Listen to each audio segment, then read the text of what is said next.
Good evening, Ajax. Welcome, and thank you for tuning into part 4 of our Town of Ajax Diversity Exchange speaker series, presented by the Ajax Anti-Black Racism Task Force. My name is Natasha Sharma, and I'm the Diversity and Inclusion Coordinator. We are joining you today remotely from various locations due to the COVID-19 restrictions and precautions. We appreciate your patience and understanding should we have any technical difficulties during the live program. We have our social media team behind the scenes, and they will be able to relay a few of your questions during the Q&A portion after the speakers' presentations. If we are unable to get to all of your questions today, we will follow back up with you and ensure you receive all the necessary information and resources. Now, I would like to introduce our facilitator for today, Brenton Aline, member of the Ajax Anti-Black Racism Task Force, proud Ajax resident and business owner. He will begin the program this evening with the land acknowledgement. Over to you, Brenton. Thank you, Natasha. We would like to begin the program this evening by acknowledging that the land on which we gather is situated within the traditional and treaty territory of the Mississaugas. More specifically, the Mississaugas of Scugog Island First Nation, signatories of the Gunshot Treaty of 1788, and the Williams Treaties of 1923. This land is and will continue to be home to the indigenous peoples. Let us acknowledge the mistakes and traumas of the past through authenticity and support truth and reconciliation. Let us engage and celebrate indigenous communities by being leaders of action in acknowledging the United Nations declarations on the rights of indigenous peoples and the Truth and Reconciliation Commission recommendations towards truth and reconciliation. Let us keep these principles close as we continue towards truth and reconciliation, and as we move forward with kindness and respect as a community. Let us also acknowledge those who entered this land by force, particularly as a result of the transatlantic slave trade. Through the work of the Ajax Anti-Black Racism Task Force, anchored to the pillars from the United Nations International Decade of People of African Descent, let us endeavor to connect our communities and efforts to uplift the traditions of this land. Good evening. My name is Brenton Aline, and I am pleased to facilitate this speaker series today, hosted by the Ajax Diversity Exchange and the Anti-Black Racism Task Force. The task force has been assembled to listen to local Black voices and initiate concrete actions to support the Black community and other racialized groups in Ajax. Today, we have the fourth installment of a 5-part speaker series. Our chair, Mariska Thomas, and members of the Anti-Black Racism Task Force are incredibly happy to be a part of this series. Thank you for joining us. The topic being discussed this evening is navigating the education system. Our guest speakers will be presenting on this topic, followed by a question and answer period. We encourage viewers to interact and submit your questions in the comment section below. Our guest presenters for this evening are Margaret Lazarus and Eleanor McIntosh. Margaret Lazarus is a superintendent of the education at Durham District School Board, with portfolios that focus on French curriculum, parent engagement, and equity. In addition to her portfolio responsibilities, Margaret works closely with administrators in 21 schools assigned to her and leads with purpose, compassion, empathy, collaboration, and critical thinking to ensure that administrators create the conditions necessary for equitable outcomes for all students. Margaret holds an MA in French Literature from Laval University and an MED in Educational Administration from the Ontario Institute for Studies in Education. Eleanor McIntosh has been a positive influence in the field of education for over 20 years. Eleanor began her career in education as an assistant language teacher. With the Japan Xchange and teaching, has developed her leadership skills in the various roles she has held, including vice principal, education officer, and currently as secondary principal within the Durham District School Board.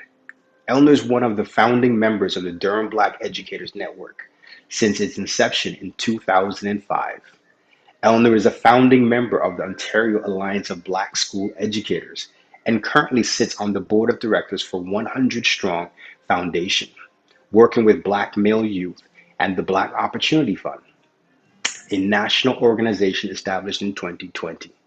She holds a master's degree in educational leadership and administration and undergraduate degrees in biochemistry and kinesiology. She is a passionate advocate for youth and community.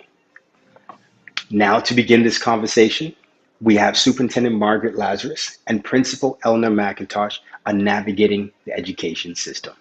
Take it away, ladies. Good evening, everyone, and thank you, Brenton, for that wonderful introduction of both Superintendent Lazarus and myself. We're excited to join our audience today to talk about navigating the education system. We are going to jump right into our presentation, and we hope that we're able to provide you with some good context, understanding, and information that will help you support your child or children in navigating the system. An overview of our topics for this evening. So we will talk first about systemic discrimination, give a bit of a context towards that, and also about racism in schools. And specifically, we're going to be focused around the Durham District School Board, DDSB. We'll talk about initiatives that interrupt systemic discrimination within our schools in the DDSB, programs that support these initiatives to disrupt systemic discrimination. And then we're also going to talk about the role of parents and caregiver engagement in helping to navigate your child or your children's way through public education. And at the end, we will leave some time for some questions. So let's jump right in. Thank you, Eleanor, for getting us off to a good start. So just want to give you the context for anti-Black racism in education. A study was done by York University in 2017, which revealed that there was poor educational performance of Black students, and it was as a result of historic and systemic racism that was embedded in our Canadian society. The title of the report, in case you want to look it up, is Towards Race and Equity in Education. And that same year, the ministry produced its equity plan for Ontario, and but they addressed the graduation rates of Black students, but the plan did not address issues related to the systemic ways that Black students are disenfranchised and marginalized. So they saw the error of their ways, and in 2020, the ministry invested about $1.57 million to address anti-Black racism in school, and that was to seek to identify and eliminate systemic inequities and school-based barriers that negatively impact students' experience in school. So this is a good thing. So we know that discrimination in school exists. It's not a topic for discussion. When we talk with our administrators and our teachers, we don't talk about does it exist. We know that discrimination exists. The research has told us that. The question then becomes for us, so what are we going to do about it? How are we going to address and dismantle the structures and practices that continue to disadvantage Black youth? So that's where we are right now, addressing these issues. So we wanted to begin by really getting to understand how did we arrive in this place. If we think about the over 400 years of enslavement of African peoples through the transatlantic slave trade across North America, the Caribbean, and South America, this is a long-standing centuries of stereotyping of Black people that have created disparities between races. And all of this really began by really a number of different colonized nations many, many years ago in terms of the ways in which we understand what race really means.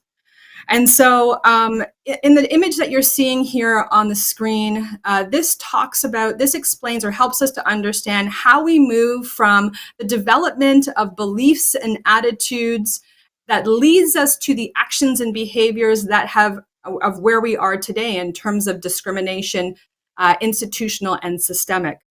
So if we start in thinking about the disparities that have been created towards Black people or peoples of African descent, that began, as I mentioned, many years ago. And really, it started with this narrative that was created really around economics, where it was believed that people of different races had different intellectual capacities.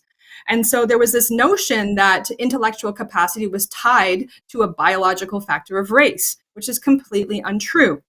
And so that started to begin the stereotyping of Black people, that they were biologically, racially inferior to other races, specifically the white race.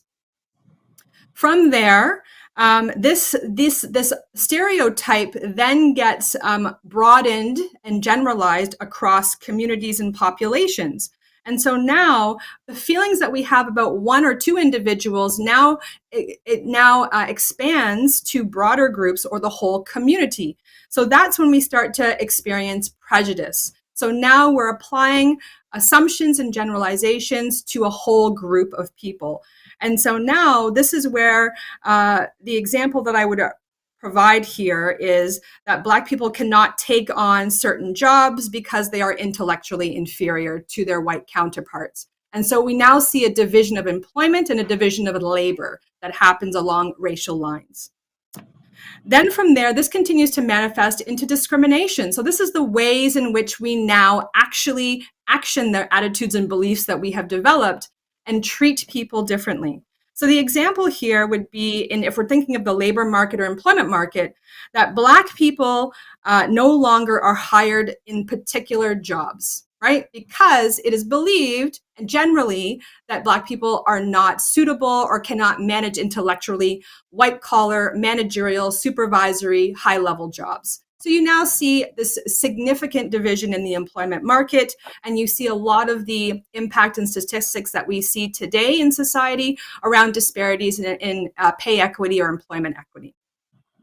And then from there, we get a manifestation more broadly into systems like the labor market, like education that we're here to talk about today, because this ongoing treatment and differentiation around the thinking of Black people leads to and influences the way that we hire, develop policy, understand the outcomes of students in school. And so through this stage, and we're talking centuries of ongoing and pervasive encounters between Blacks and whites over time, this is how we have arrived today in our understanding that the public education system is really discriminating against certain groups of people. And in particular, Black students are being discriminated against. And so how is it that we have systems of oppression that have developed now that are challenging our learning environments? Because when we have staff, teachers, support staff in our classrooms who are actively, unconsciously, there's some debate around that, holding these beliefs and ultimately acting upon them towards Black students, then we see the evidence in the data and the achievement outcomes that are quite low for Black students across K-12 classrooms. It is through this ongoing systemic discrimination that you have issues around power and privilege develop. So we see now the evolution of one race, particularly the dominant race, the white race, become or hold the most power, and then other races no longer hold that power. This then manifests into what we have experienced over the years as white supremacy, a culture in which the dominant race, the white race, is seen to believed to be more powerful than others. And this type of discrimination now expands into systems like education. So in our education system or in society as a whole, we would often experience actions that are harmful or violent towards Black people by their white counterparts. So over the years, you may recall through the civil rights movement, there was a lot of very overt actions that were made towards Black people by white people. You know, we might, when we think of white supremacy, we might believe or think of white hoods, white capes, burning crosses, those of an era many, many years ago. So that's oftentimes when we think of white supremacy, those are the images and the values that we hold. Those are the things in the image that you see on the screen that are on the top of the line, right? Those are the overt cases of white supremacy that we know to be true of many years past. But of course, it is well known that we cannot engage, or the dominant race, it's not socially acceptable for people to behave this way and overtly treat people in biased or discriminatory ways. So what has happened over the years is that those beliefs and attitudes have not changed or gone away, that have manifested and been brainwashed into people over many years. They are still there. What they have done now is just become a bit more subconscious. And while it is that we're not using overt racial slurs, or we don't have burning crosses on front lawns and things like that, we do see evidence of white supremacy in covert or low-key, socially acceptable ways. And in the image that you see on the right, that's the things that are below the line. And you can see there are numerous there in fine print. Some of them include, in education specifically, we see a Eurocentric curriculum. We see students being pushed out. We see high rates of suspension. We see denial of access to specific educational opportunities. We see removal from schools. We see a lack of engagement between the school system and those members of the Black community. We see the development of policies that inadvertently or implicitly disadvantage some groups of students. So this is the way that we can see in our schools how white supremacy might ring true.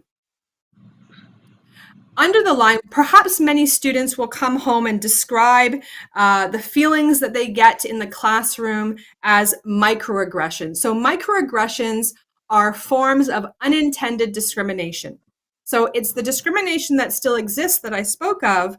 However, it's covert, it's low key. There's small comments that are made to students by their peers, by teachers, by administrators that signal difference, that signal inequality, that signal disparities between different groups of students along racial lines. For example, you speak so well. You're so articulate. I didn't think that you could speak so well for a Black student. So these are the kinds of messaging that students receive in schools that signal to them that they are less than. So here it is that we're talking about the overall impact to our Black students may not be our intention, may not be the intention of those who are involved in education, but certainly the impact to students is great from these microaggressions. Often you'll hear students or people in the community talking about microaggressions as death by 1,000 cuts. They're ongoing, regular comments that are made that damage the self-worth, self-confidence of students in school. And the impact of this is really disengagement, poor mental health, racial battle fatigue, withdrawal, and really ultimately a lack of achievement and outcomes in school. So thank you, Eleanor. I mean, you've started us on the track of what does discrimination, anti-Black racism look like in schools, and that's part of our topic for this evening. And on this slide, if you can just enlarge on the slide, that would be very helpful for our viewers. On this slide gives a plethora of examples of ways in which anti-Black racism manifests itself in school. More office referrals for our Black students, suspended and expelled more often. This is data that has been tried and tested and generated by boards across Ontario. A disproportionate number of our Black students in special education But it's really interesting that we don't have as many students in the gifted program as we do in our special education program, or as white people are in the gifted program. Erasure, and Eleanor alluded to that, in our curriculum doesn't present, or our kids do not see themselves in the curriculum. We don't talk about the perspective of history from the Black perspective. So that's also a way that anti-Black racism manifests itself in school. We know that Black youth, especially Black boys, are seen as a threat, and they're surveilled in school. They're followed down the corridor or the hallways because, of course, and if you get a group of Black boys together and standing, they've got to be up to no good. And these are the thoughts, and these are the actions that we see in our schools. We know that Black youth are subjected to more extreme discipline measures than our white students, 8 times more likely to face discipline than white students.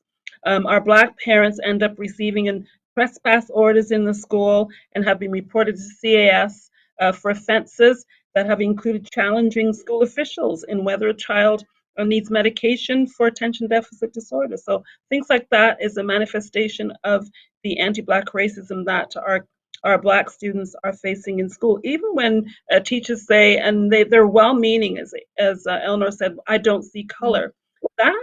That's not appropriate, because I've said to them, if you don't see color, you certainly aren't seeing me. But those that are well-meaning and they think, and our teachers are and staff are thinking they're saying something really nice, but that's another form of anti-Black racism in our school. And Eleanor referred to the push-out rates that we have, the suspensions, and we talk about the pipeline to prison. And some of these indicators that you see on the screen are policies that have been embedded in our system. And we know that removing students from school, suspension, expulsion, is just an opportunity to push kids out of the system and push them into the juvenile system, into criminal activities. So this has been well documented over the ages. And these consequences, expulsions and suspensions, fall most heavily on students of color and students with disabilities. In the late spring, we did a presentation like this one to our community, where we went over our census data from the Durham District School Board that showed some of these indicators that our Black students are not performing as well as, or to the same level as, our white students. And so the examples that you see on this slide are historical actions that have occurred in schooling in Canada, and we just need to be aware of it so that we can address it and dismantle it.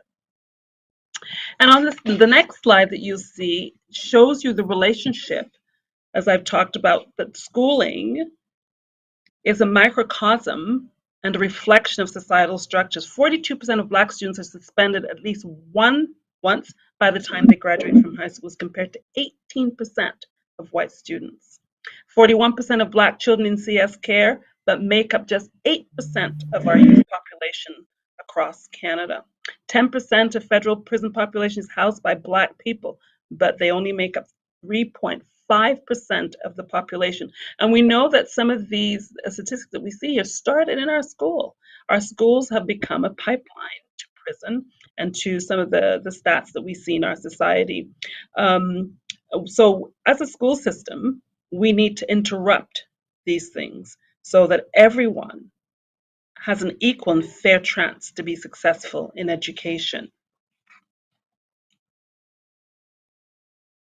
So as we think about reimagining new spaces in public education, this quote from George Day, professor at University of Toronto, certainly rings home true, and is one that I often raise when I'm working with staff around understanding principles of equity, diversity, and inclusion, and what that means in our classrooms in a secondary setting in particular. So George Day talks about the idea that inclusion is not about bringing people into what already exists. It's making new space, a new space, a space for everyone. And so we're not looking or asking teachers to, or asking the system to stand the way that it is, and for us to think or believe that our students are just going to shift and change based on what already exists. No. We are looking for and requiring the system to change, not the student to change. The system needs to make new spaces. We as the system need to provide spaces, programming, and shifts that will allow our Black students to thrive. And so we need to really think about the kinds of programs and initiatives that are going to realize this as we move forward in the 21st century. Margaret? Thank you. So the question is, what are we doing about the problem? So I will forever remember May 25th, 2020. That's the day George Floyd died. While he wasn't the only and hasn't been the only Black person that's died at the hands of police officers, the image of him being slowly suffocated brought into sharp focus, for me, the impact of anti-Black racism. And Eleanor alluded to that in her slide when she's talking about the historical context. When you're not thought of as a person, when you're thought of as other, less than, not worthy of, this allows anti-Black racism to flourish. And so we saw that the whole world saw that, I believe, for the first time. That visual is forever etched in my memory. And so we need to, as a system, and as a society, as a world, as a global community, to address and dismantle anti-Black racism. So what are we doing in our schools to disrupt it? One of the things that we're doing is we have to start to create, as Eleanor alluded, policies and procedures that help us understand the need to change. And just as we started this session tonight with a land acknowledgement, so we do at the Durham District School Board. We start every meeting, certainly meetings with an agenda for sure, with a land acknowledgement. And that policy just etches in your mind that it's a way to remember that for us as settlers of this land, to grapple with the idea of the inherent right to land that the First Nations people actually hold. And so what happened allows us to reflect on what happened in the past. We also need to think about what changes can be made going forward in order to further the reconciliation process. So this land acknowledgement is so that we can recognize that this land, as settlers, this is the land that belongs to our First Nation. They were on this land first. And when we have that in our consciousness, it keeps us remembering to respect and to recognize the inherent rights of our Indigenous people. The other thing is we also start all of our meetings with the statement that you can see on your screen. And Indigenous people have an inherent right to self-government, to self-direction, because they were the first people to govern Canada and did not willingly surrender their autonomy to the European settlers. They didn't. And this argument is certainly supported by our Constitution and was acknowledged by a federal government in 1995. And it's important for our students and staff to understand this. And so I believe in statements that empower. And this empowers us to recognize and to internalize the rights of our Indigenous people. And also we use these statements as teaching tools for our students and also for our staff.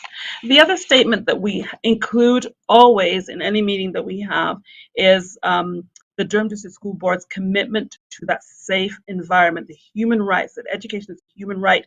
And now I'm going to read it in French because it's important that we recognize also that le français est une langue importante dans notre société. Le conseil, and I'm just reading it for you, the conseil scolaire du district de Durham s'engage à créer des environnements d'apprentissage sûrs, accueillants, respectueux, équitables, accessibles, inclusifs et exempts de discrimination, tout en plaçant les droits de la personne et l'équité au centre de tout. And so this statement that education is a human right. As a system, we want to ensure that we enhance the knowledge and understanding of human rights across our system by fostering attitudes of respect, solidarity, understanding, and responsibility. So these statements, these policy statements that we make is important to our board for all of our staff to have that understanding of that education is a human right. It is not a privilege. And the reason we see all that discrimination, or we've seen all that discrimination, is because we thought it was a privilege. But education is not a privilege. It is a right that everyone has to learn in an environment that's safe, welcoming, and free from discriminations of any type. One of the things that the Durham District School Board certainly does recognize is the role that community plays. They recognize that they cannot do it alone and that they are not to speak on behalf of or for members of the different communities that exist within the Durham region. And so they have made a very strong commitment towards working alongside community partners, so much so that they have a diversity circle of Affinity Networks. These are networks of professionals of employees and community within the Durham District School Board or within the Durham region that represent the voices within a variety of different social locations or ethnic cultural groups within the Durham region. So some of the ones that are involved within the Affinity Networks is DENSA, which is the Southeast Asian network, Durham Black Educators Network, DBEN, MEND, the Muslim Educators Network. We have the Pride 2S LGBTQ Plus Network and the Kianyandao Indigenous Employee Education Network in no specific order. So all of these affinity groups come together regularly and work alongside members of the senior team of the Durham District School Board and our school partners to offer and support policy direction, feedback from the community, development of initiatives, review of policy, and also to participate wholeheartedly in program development and implementation within the board. And you are going to see and hear more about some of those initiatives and programs as we move forward and the role that community plays within making and bringing the equity policies and practices to life within our school board. So I'm going to start by talking a little bit about policy, because as Margaret mentioned in some previous slides, improvements in our education system, or if we're thinking about dismantling anti-Black racism within our system, it does have to start from the top. It does have to be grounded in policy, very similar to what the Ministry of Education did around its Equity Action Plan, recognizing that the data and disparities between students was not okay. We needed to do something different. Policy allows us to ground language that formalizes shifts and changes that need to happen. So the DDSB has taken some very bold steps over the last few years in developing policy that will help support frontline work in schools. Specifically, we've identified some here on the screen. It did begin with our equity, diversity, and inclusion strategy and framework. That current policy goes back dating to 2018 and is under current review by a team with the next iteration that will help align with the Durham District School Board's overall goals. From that came two additional documents: the Compendium of Action for Black Student Success, which specifically focuses on a number of different action items around the success of Black students in the Durham region. And then also the Accommodating Creed document, which also honors the rights based on faith and religion of a variety of different groups, specifically in there, those who come from the Muslim faith. We do have a significant population of those who identify from the Muslim faith within our region, and recognize some of the challenges that have been ongoing with the population shift, and needed to provide some grounding information and documentation to our schools to help them navigate those conversations. An additional document that was also came out in support of the Compendium of Action of Black Student Success is a partnership document with one of the community affinity groups that I mentioned previously, Durham Black Educators Network. Together with the Equity Department at the board, we participated in the development of a resource for a classroom called Afrocentric Perspectives. And this was meant to provide grounding, concrete tools to support bringing Black curriculum or African curriculum into the classroom. As was previously mentioned, this is an area of growth. As the shift in education many years ago occurred, we know that the curriculum is formally or primarily Eurocentric. So in order to help support the shift around that Afrocentric perspectives was created. Additionally, we also have a resource for, sorry, Margaret, you wanted to add something? Yes, I did. To the Afrocentric perspective, I was part of the team that wrote some lessons to support teachers in looking at the curriculum from an Afrocentric perspective. And I can tell you, my job was to certainly produce one lesson. And I decided I would do a history lesson, and the history lesson was going to focus on the Loyalists in Upper Canada and Lower Canada. But I was going to take it from the Black perspective. So I'm looking at the Black Loyalists, because what our teachers need to understand is that when you take a different perspective, you're not teaching a different history, you're teaching Canadian history. So I took that loyalist from the Black loyalist perspective, coming from the United States, settling in Nova Scotia, and all the ramifications that came with that. And I was supposed to do one lesson. I ended up doing 20 lessons. I was so engrossed in this topic that I couldn't even put 20 lessons that's in that document. And the learning for me was, if we could just use the perspective of our students in our classes, just imagine the engagement that our kids would have. And that's the lesson, that's the idea that we want to get across to our teachers. And we've started that if you use the perspective, if you make the learning relevant to the kids who are in front of you, the engagement skyrockets. Unbelievable.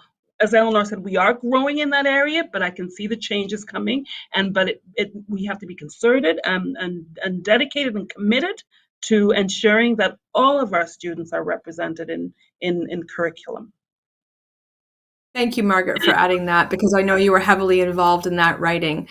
And the next part also speaks to the fact that we also need to be thinking about the way that we represent curriculum year round, not just in Black History Month. Right. So we do, and we honor the fact that Jean Augustine many years ago made this request at Parliament to dedicate February as the month for Black history. And that was a great start. But we have learned a lot since then. And we should also really think about how it is that representation in the curriculum extends across all months of the year. It doesn't have to be isolated to just Black History Month. However, having said that, we also want to make sure that we are providing tools and resources to support work that is done during Black History Month. So we have in the board created a document specifically for K through 12 that helps to support the implementation of Black history in the curriculum. That is available in French and English as well, and has had a lot of great uptake over the years as people start to look for opportunities to thread that through year round. So this is where we start looking at the initiatives and policy documents within the school board. Next, we're going to move on to talk a little bit more about professional development and training. Thank you. So this is very exciting for us as a board because we have to actively address and dismantle anti-Black racism. We hired Dr. Nicole Westburn, who is an equity consultant, to work with all of our staff at DDSB. She works with administrators, teachers, special education personnel like social workers, psychometrists, managers in our education center and at the board office, the managers of the different departments. She works with everyone, and the goal is to address white supremacy and its impact on education. And we use white supremacy now, and nobody blinks an eye. Everybody's now, at first you use it and you kind of, oh. But now we wanted our teachers to understand, our staff to understand the impact of white supremacy on education. So this training provides the context for anti-Black racism in society and in education, because we want to build awareness and understanding, tools and strategies to dismantle racism. Because if our teachers, if our staff, if our managers, if our custodians, our secretaries don't have the awareness, nothing is going to change. So that's where we wanted to start. And what we did was we engaged all the attendees of the session with critical skills to address relevant issues related to their particular job. For example, our guidance counselors, we want to talk to them about graduation rates of Black students and the number of students that we're putting into applied classes. For our special education resource teachers, we want to provide them with an understanding of the impact of the identification process for Black students, and to ensure that all avenues of improvement in student achievement have been pursued and addressed before we go to just identifying our Black students. We wanted to provide skills to building trusting relationships between our certs and our families, because we know that sometimes there's quite a bit of tension there, and our certs need to understand the context of anti-Black racism so they can develop those relationships with our families.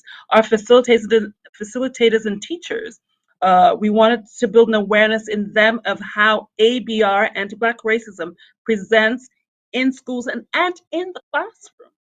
As we saw the slide a few slides ago of how anti-Black racism presents itself in schools. We want to dismantle white supremacy in literature and curriculum, so we need to address those issues with our teachers. With our administrators, we want to continue to build awareness of how anti-Black racism presents in schools and impacts our Black students daily in the school. So we have to build awareness there. With our special education department, our inclusive student services, they participated in bias-free review of special education and clinical practices and processes from an equity and identity lens to ensure equitable outcomes for all. And I know that I go to, there's a child, a Black boy that we're working with right now, and it's just gratifying to see the lens now that our special education staff now have as they're addressing issues that concern our Black students. Now they are going far and beyond what they used to do to ensure that we have success for our Black students. We also provided administrators with resources to deepen their understanding of anti-Black racism. We provided coaching and mentoring and job-embedded practices with schools. We've selected schools that get one-on-one coaching from Dr. Nicole Westburns with their team. She meets with the team, and they look at an issue that they want to address in their school related to anti-Black racism, and she works through that process with them on how to address it and how to eliminate that in their schools. We focus on hiring for diversification of staff. We did a push, and I think one of our was the first a hiring fair just for Black people. Mind you, we did not turn anyone away who attended. The race was not, if they attended, they were white or another race, they were not turned away, but it was focused on our Black workers. And we hired across the system, secretaries, teachers, administrators. And when I started as an administrator in this board, there was about 4 of us. And now I'm happy to say we've still got a long ways to go, but we're 36 strong Black educators in leadership. So we are doing our best to make sure we diversify at all levels of the organization. Social workers, when I started as a principal, we had 1 Black social worker for like 10, 15 years.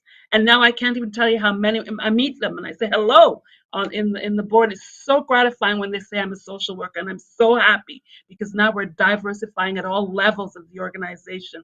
So we're working on recruitment to gather data because we ask whenever you're applying to our board, we ask you to voluntarily I self-identify. And so now we want to collect data to see what is the process. So when they voluntarily self-identify, we want to follow that interview process to make sure that these are racialized people are being hired. And if there's a breakdown, we want to find out what it is and fix it.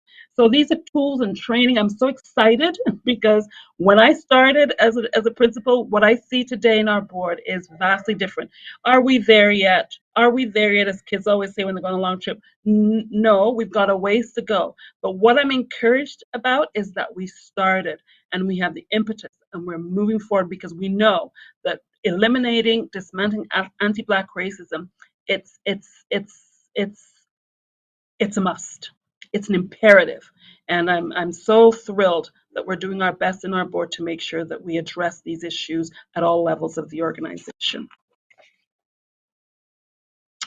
So one of the programs that we had, we were talking about programs and initiatives that we had pre-COVID. I mean, once we get back on our feet and COVID is sort of, hopefully it'll be in our back view mirrors, we want to reinstitute some of these programs. We had a program pre-COVID, Great Beginnings, Afrocentric Summer Program for our students, transition to kindergarten.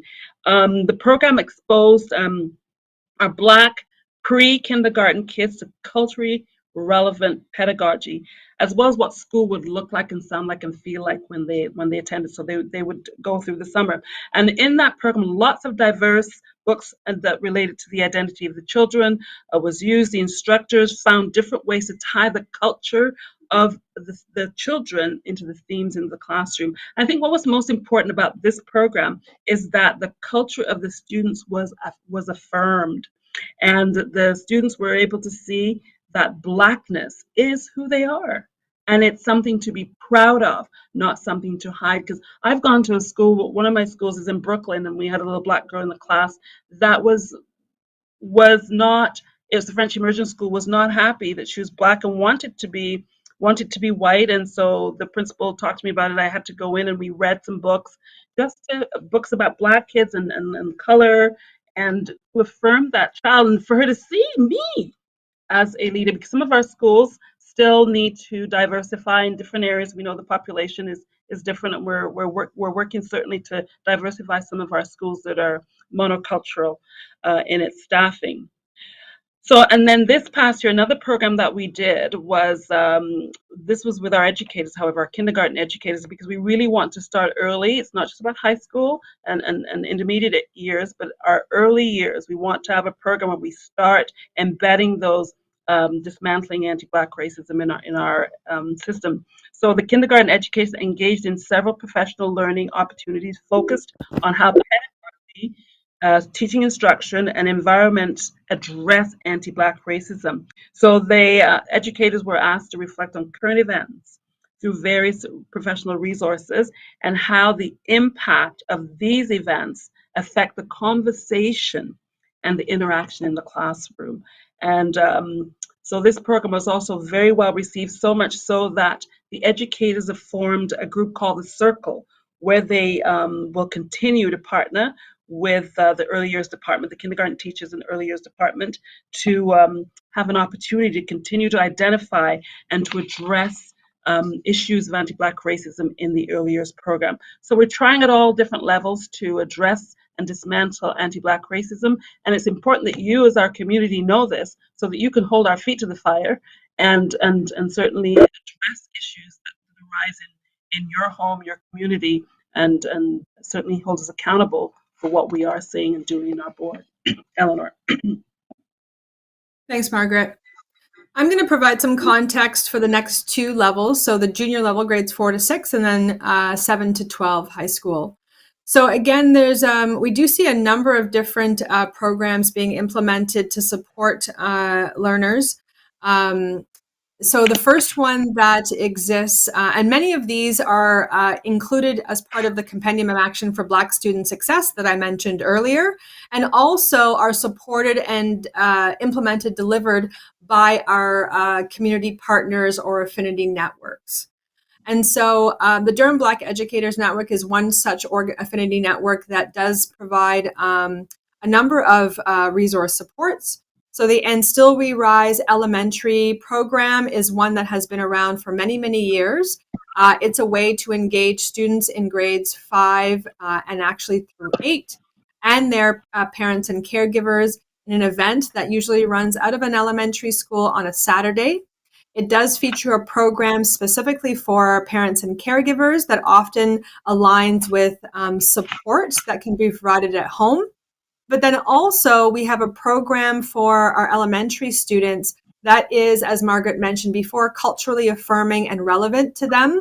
So again, that they can see themselves reflected in programming that empowers and uplifts and upholds excellence. Coming new this fall, we're very excited about the launch of our Afrocentric Heritage Saturday morning program. This is a brand new program that will be launching in the Durham District School Board in the Durham region, open to DDSB students. It will be open to students in grades 1 through 8 at this time, and will run out of Viola Desmond Public School on Saturday mornings between 10 a.m. and 1 p.m. So more information will be coming out about that program, which will be starting at the end of October.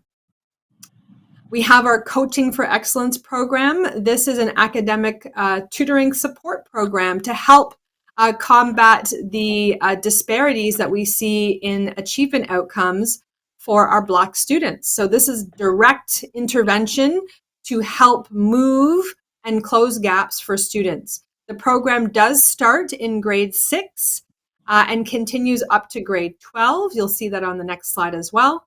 And it is free to the community, free to those students and families in the Durham District School Board.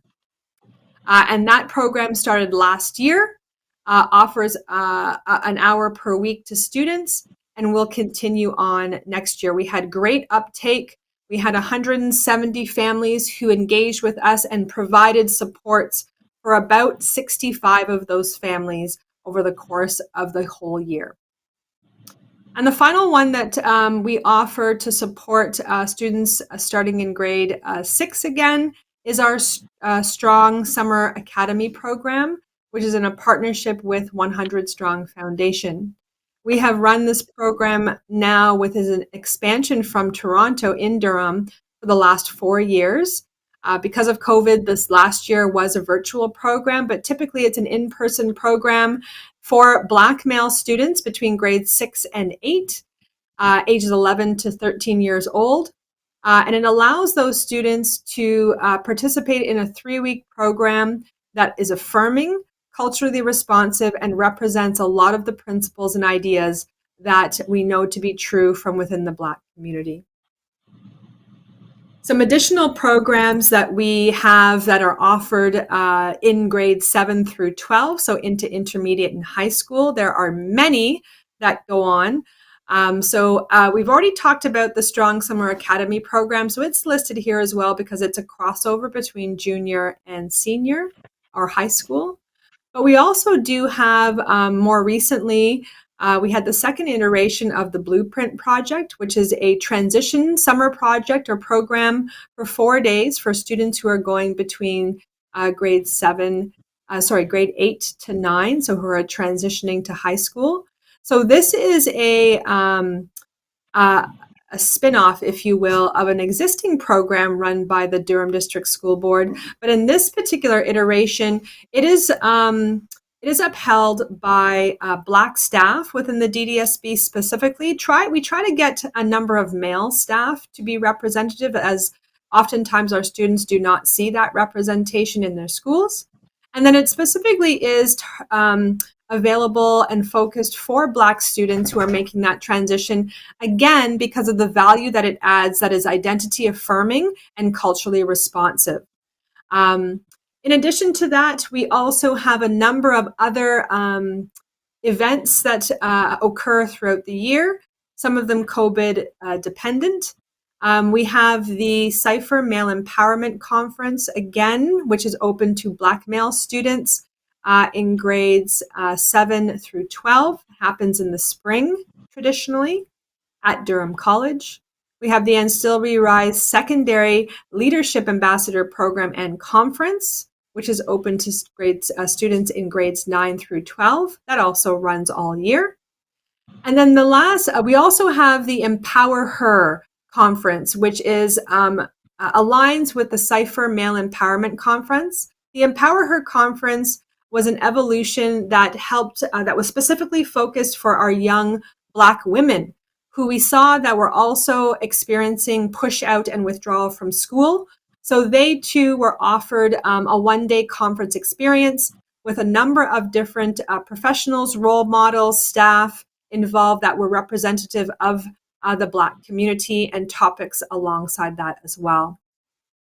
Something that we have expanded this year, it was a project that the Ministry of Education began a few years ago, and we now see it coming back into the fold in our school board and others, is Black graduation coaches. So this specifically is are in place. This is a number of different staff that will be in place to support students who are making the transition from high school to post-secondary. And so in order to increase graduation outcomes and post-secondary access for our Black students, the DDSB is taking a very firm stance and has partnered with graduation coaches who will come alongside students and families to help navigate how it is that they move forward to access post-secondary. This includes things like experiential opportunities at post-secondary institutions. The cost for applying is going to be covered through this program, as well as the opportunity to gain access to financial literacy support to help understand how to finance that post-secondary future. So together, all of these programs between K through 12 are things that the DDSB is ongoing and recurring. And then also, we are always evolving new programs that will help to empower and affirm and uphold the Black students within our community in the Durham region. At this point, and I am just watching the time because we do want to get to some questions. I know there's lots of questions, and some of the questions are specifically related to parent and caregiver engagement, which is where Margaret is going to take us next. So what does home support look like? Well, we know that education is a partnership between schools, parents, and students. Often we talk about a partnership between the home and the school, but really it's a partnership between the home, the school, and the parent. So education is a triangle with 3 legs, and I'd like to say, think of the triangle as a stool, and all the legs are the same height and balanced, and it must be equal for that stool to function appropriately. So each member, the parent, the child, the school, has an equal role to play in education. But how can you, as a community, or parents, if you're on the call, how can you get involved with your student, with your children? I think you are your child's best advocate. And if you have an issue with teacher, start with the teacher, escalate to the principal, escalate to the superintendent like myself, and you've always got your school board trustee that you can go to for advocacy. Navigate conflicts effectively, know your child's rights when you have a meeting at school, always prepare for the meeting, take a friend, and we're going to talk about side-by-side family center that we've partnered with as a board as well. Take somebody with you as an advocate. Remember, you're part of a team. Work with the school personnel, not against them. Keep and organize your paperwork. Build relationships, communicate regularly, talk with your child, keep your cool, be calm and collected, always wins the day. And so these are some ways that you can navigate just some issues that you have at the school. And of course, parent-teacher conferences are always important. Take notes, ask to see classwork and homework samples. You can ask for tests and quizzes, and assessment data is always your prerogative to ask for those things, and ask your questions and share information that you think is important for the school to know about your child as well.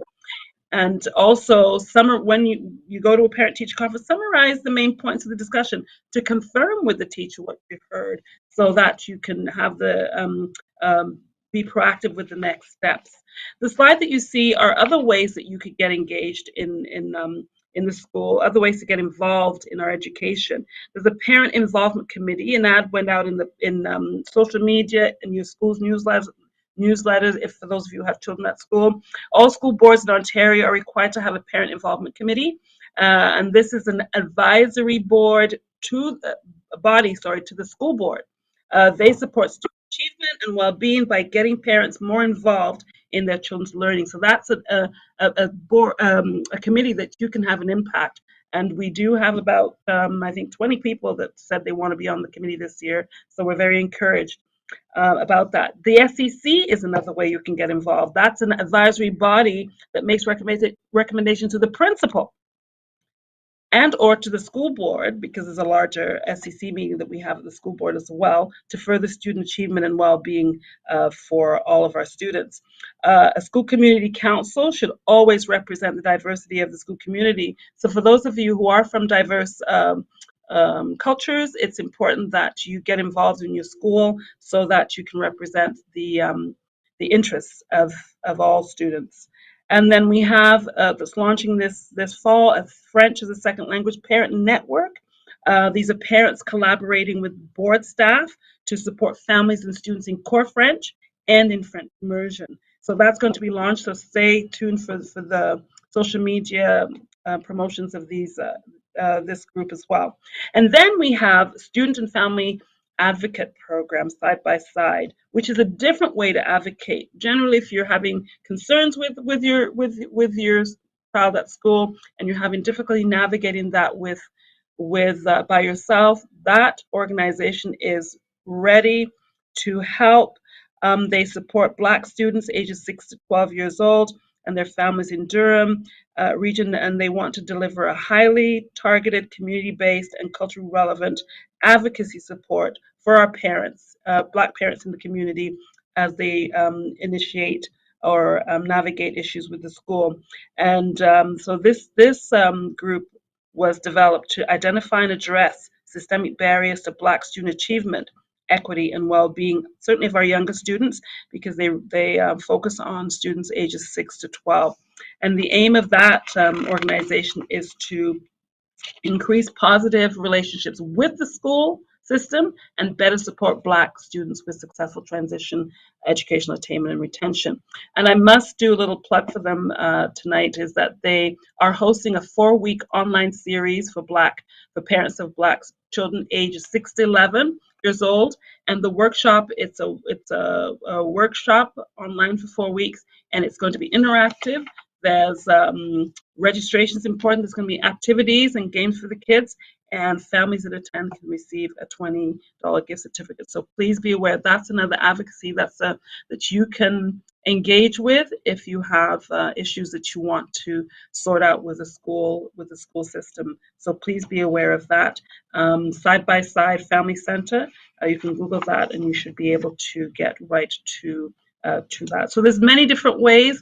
Advocate, you're your best advocate, but there's organizations that you can join within the school system that will help you ensure that our students, all of our students, are succeeding, are welcomed in our system, their well-being is intact, and their achievement is continuing to rise. I just wanted to add a little bit more in regards to this particular area of engagement, specifically from my lens as a secondary school principal, because oftentimes we see very high engagement level during the elementary years from kindergarten to grade 8, and not as much when we get to high school. And I want to provide a counter narrative to that thinking that when students arrive at high school, they need to be more independent, don't need parents and caregivers as much going forward. But in actual fact, they still need you. And they need you probably even more with navigation, because it gets more challenging. And there's a lot more decisions to make, and a lot more decisions to make in a timely manner throughout the year. And so I really want to impress upon our audience to make sure that the engagement and the role that you play from K all the way through 12 is really, really important and valuable to the success of our children. It is your right as a parent or caregiver to access information about your child at school, to meet with administration and teachers at school, and ask questions about things that you may or may not be seeing at home. This is what engagement looks like. It's not necessarily always coming to meetings, but it's about being involved. And so we want to make sure that we are continuing that momentum beyond elementary school and also into high school. So we're getting towards the end of our presentation now and moving towards the opportunity to answer some of your questions. So we wanted to leave this presentation will be posted on the town's website. The links, we talked a lot about a number of different policy documents, and specifically the one that we always talk about is the Compendium of Action for Black Student Success. It's amazing how much we plug and push this resource and share it with the community, and still many parents and caregivers do not know about it, but it's a critical one, as Margaret said, to hold our feet to the fire, to hold us accountable about the things that we are doing in our schools. So please make sure that you have access to that document and do look at some of the action items that schools are expected to participate in. Additionally, the Afrocentric Perspectives in the Classroom document is there, Accommodating Creed, and the Equity and Diversity Strategic Framework, all of which can be found on the DDSB website as well, should you don't have access to this following our session. And finally, just before I pass it back to our facilitator, as Margaret said, the Student and Family Advocate Program is a partnership between the Durham Black Educators Network, DDSB, and Side by Side Family Center. A really important resource access to you in the community. Nicholas Brom is the contact and advocate that has been hired specifically for this position. So please do visit their website and share the information out with the community. He has a pivotal role to play in supporting student success. Thank you so much. It has been a full presentation. We know that there are many questions, which we're happy to engage with you now. Over to you, Brenton. Thank you very much, Margaret and Eleanor, for a wealth of information. It was amazing. I'm sure people benefited from it. Yes, we are going to fast forward into some questions here. We have a few questions. The first one coming from Lavina. Lavina is asking, how can we as students help our parents and guardians better understand the education system as first-generation immigrants? Margaret, you can take that? So I think to help your parents have to, as we said, they have to get engaged into this in school.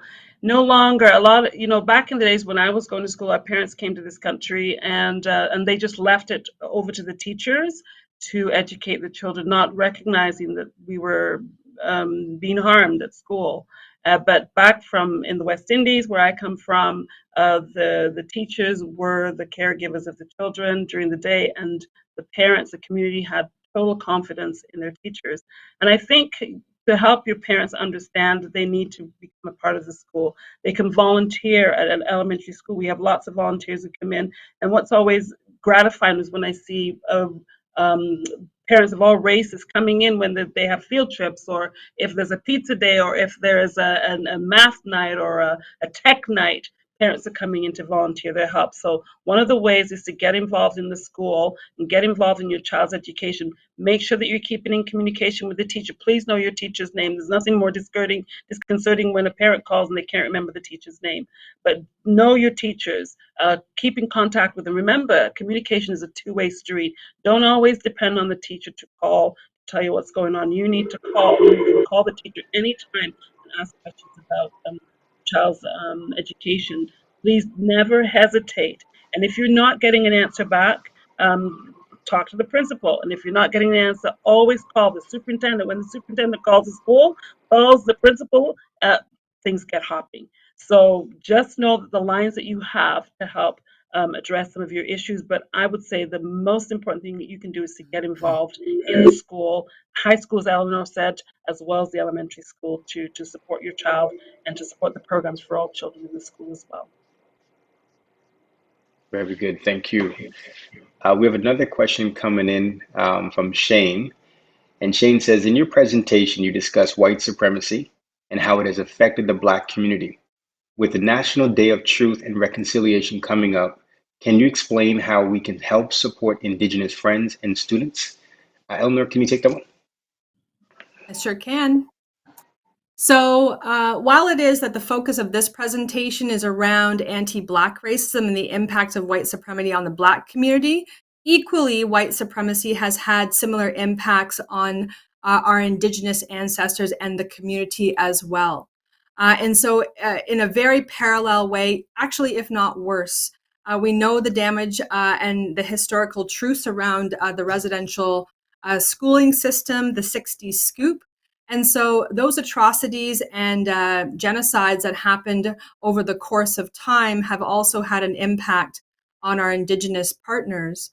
And so the Indigenous community, the ways in which we can support is also by building awareness and understanding. So even as an educator administrator, I'm on my own continual growth journey around helping to understand and realize the inherent rights of Indigenous students within our school.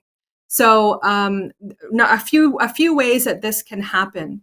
One, I think it's important for us to be very familiar with the Truth and Reconciliation calls to action, as well as the United Nations Declaration of the Rights of Indigenous Peoples, UNDRIP. We need to be familiar with these documents. They're policy documents, legal documents that guide the ways in which our Indigenous friends and students should be treated and the things that we need to be doing. As co-conspirators, we talk a lot about this notion of co-conspirators in education. Co-conspirators are more than allies. They're allies in action. They're allies that are doing the work in support of those who are oppressed. And so when we know better, we do better. Beyond just the truth and the National Day for Truth and Reconciliation, we really need to be embodying the truths around the Indigenous community and really spreading that wholeheartedly within our circles and spheres of influence. So as an educator, I'm constantly bringing that knowledge into the school space through announcements, through readings, through articles, things like that, media pieces, sharing those around. That's how we build understanding. That's how we build truth and combat injustice. And so in the same ways, we need to call it out. We need to call people out when they are participating in atrocities that are upholding white supremacy. And we do that by recognizing, holding people accountable, and then making sure that we try to move forward in positive, concrete ways that do not continue to do harm to people. So those are just some examples of things that can be done to help uphold Indigenous inherent rights within the region. And I would like to add Thank this. you. I would like to add, just Mhm. as we're doing the learning with anti-Black racism, we're also doing a lot of learning with our teams, with our principals and teachers in Indigenous inherent rights is an area that we're also working on to build that awareness and to help dismantle those anti-racist what do I want to say? The anti-racism related to Indigenous peoples as well. Very good. Thank you. Thank you. We have one last and final question here for the evening. And it says, as a future educator myself, do you think that we're doing enough to prepare our students for the 21st century and the social uprising? How do you think the curriculum can be improved to accommodate this? So either of you can go, or both of you guys can share that as well. I'll have Eleanor answer that. She's on the front line of the work.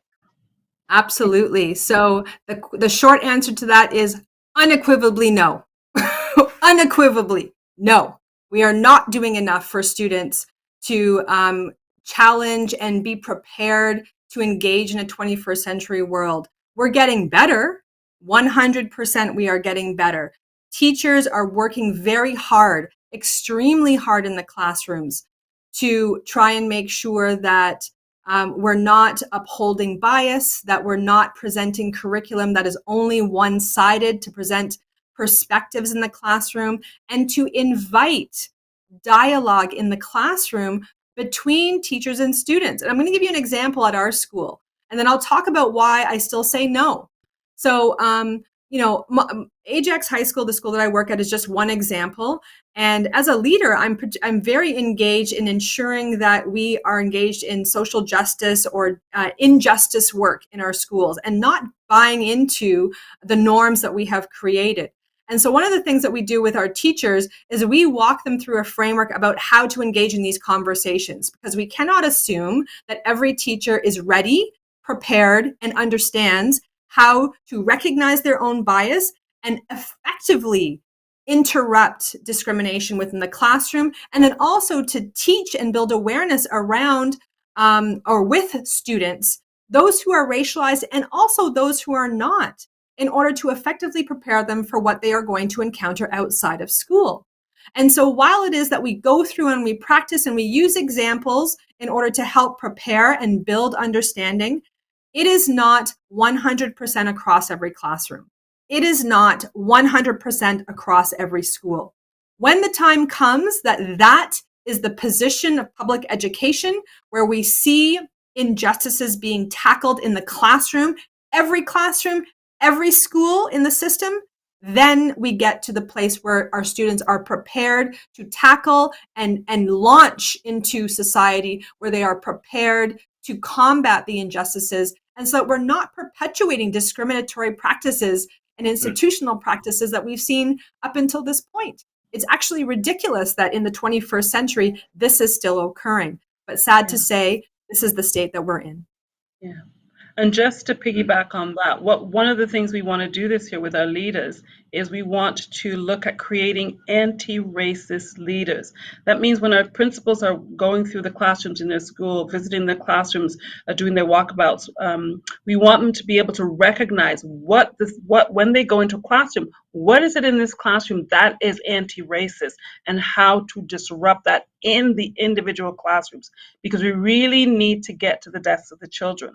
And one of the ways that we're going to do this is to create, or at least to ensure that our leaders, our principals, and our vice principals are aware of what an anti-racist principal leader looks like, sounds like, and acts like in a school, so that these things that Eleanor talked about can be disrupted at the school level, at the desks of our children.